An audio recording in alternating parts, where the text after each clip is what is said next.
So I just want to come and, talk about what's been on my mind with this the Menendez brothers. I want to talk about this trauma. Because I remember when it first happened back in the 80s. I remember seeing it. I remember watching it and everything. And I believed them then. Because most people that understand trauma or that have been through trauma understand the language of other people that's been through it. Especially when you have to talk about it. Here it is, you have two boys, 18 and 22, that had wealthy parents, right? See, people don't know how to correlate extrinsic things with what's going on inside of a person's home. You know what I'm saying? A person's wealth has nothing to do with emotional and physical and mental health. It has nothing to do. One has nothing to do with the other. We should already know that. But it's weird when we use those correlations and we understand them. We're biased with how we choose to understand these things. So I'm looking at this, and the only thing I'm saying is, looking at it now again, that is being brought back up. You can see that those boys were telling the truth. I felt like there was some exaggeration in the movie. And it was. They did clarify that. It was exaggeration in the movie. The way they tried to portray the brothers having a sexual relationship, that just wasn't the case. However, they were abused by their father. And the lady, the prosecutor in the courtroom, I forgot she had even said this until I rewatched the actual courtroom case. And she literally said, men cannot be raped. Normally I would talk about melanated men and trauma, but this is getting ready to be about men in general and trauma, because we hold stigmas on our men just like we do our women. And the fact that she was able to say that in a public courtroom with cameras in it and nobody said nothing tells you a lot about the games that the system play. These boys, nobody is saying what they did was right. Nobody is, agreeing with what they did. However, when you're that age and all you know is abuse,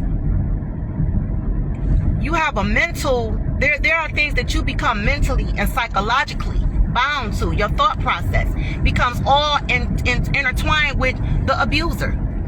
Whatever your abusers or abuser have put in your mind is what you begin, that becomes your reality.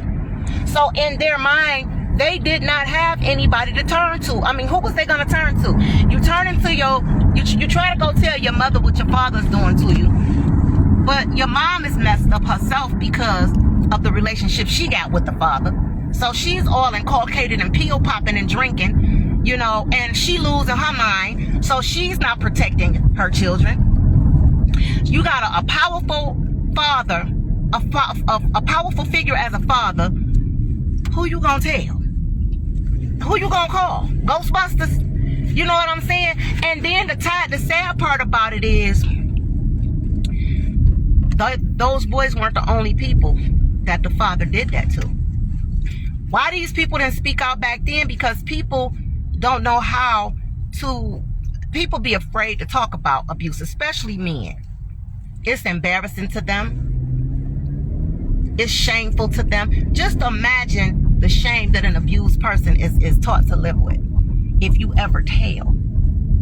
Every person that's ever been sexually abused have had that if you ever tell fear instilled in them. All of them. I have never ever come across a victim of sexual abuse that have never had the person that abused them tell them what would happen if they told anybody.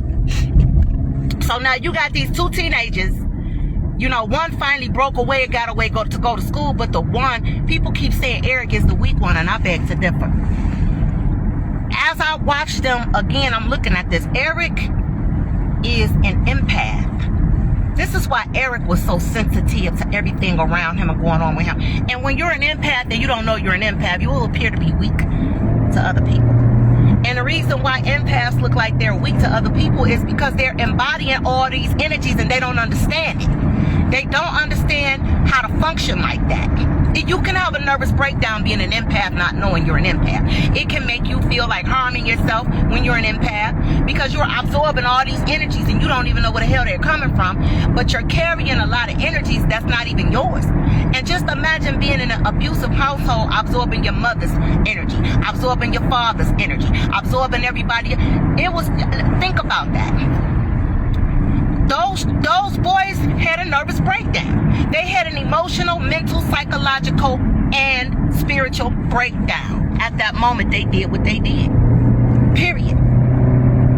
Anybody can say what they want to say. I'm just giving you my perspective and my observation of it. And the fact that the system wanted to entail them into some sort of political game because they didn't want them to win the case because they didn't want to have a bad rap from the public, it's just beyond me. Do you know how many of us get caught up in political games? Especially looking like we do. We ain't the only ones to get caught up in those games. Clearly we're not. Because you had 2 children of a wealthy mogul who got caught up in the game. They didn't want to lose the case. So they omitted all of the boys' evidence to prove that they had been sexually molested by their father and their mother, physically abused, mentally abused, and psychologically abused. They were not able to use any of these evidence in their second trial. Come on now. In the first trial, it was a hung jury because the 2 men out of all the rest of the juries did not agree with the verdict because they didn't like the person that was representing the boys. This is how twisted the system is. Why they call it the justice system, I have no idea, because they need a new name for it. They do. But looking at the body language, every time I watch that court case, I get emotional because everybody has a language. Even liars have a language. Liars tend to not want to give you eye contact or direct contact when they're talking to you. Okay? Because first of all, a liar has to remember his lie, so they trying to make sure that, you know what I'm saying, not switching up their stories, even though they always end up doing it anyway. But most children or people that's been sexually abused, and they have this thing to where they start to fiddle. You can tell they become uncomfortable.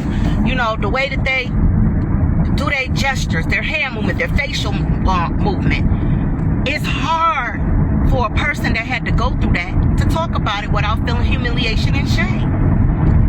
Abusers make their victims feel like it's their fault why they're doing what they're doing. Why do people call me when I'm on camera? I hate that.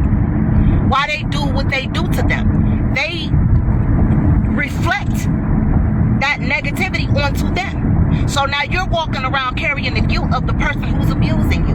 And you start to become somebody who suffers from the Stockholm Syndrome. You start trying to protect your abuser, even though you start to build a resentment towards your abuser. So this is my observation towards the boys. Who was they going to talk to? Their father wouldn't even let them really have friends. So you don't want them to have friends because you really don't want them to talk. You see what I'm saying? But these boys had relatives that was telling the truth on their parents, and the courts would not allow them to use their defense case in that trial. But I say everything happens for a reason, because there could have been people that could have been out to try to hurt them if they would have got out. You never know why you didn't get out. But now we're in the year of infinity, and everything, the tables are turning. All the people that were wrongly done in the past, all of that is being reversed from here on out. And that's all I came to say. I really feel like those boys deserve to be re-adjudicated. And they definitely deserve to have a second chance to get out here and see what it's like to live their lives and reestablish themselves. Because they've had a chance to get some healing out of their system and to do some rehabilitation. But yeah, the way they got played was really bald, you know. And the system, if I were them, I'ma just keep it 150. I would sue the heck out of them. I would sue them for what they did, because you can't not use a person's evidence because you don't want them to win. But they play these games in the system. They do it all the time. But anyway, y'all, that's my take on the boys as far as my observation of it. or whatever. I haven't even got off into parenting styles and stuff yet, but I will later. But yeah, they got me back on my Milli Vanilli too, y'all. Shout out to Erik&Lyle Menendez. Hopefully you guys will be out here breathing fresh air with us really soon. On that note, I'm out. Peace.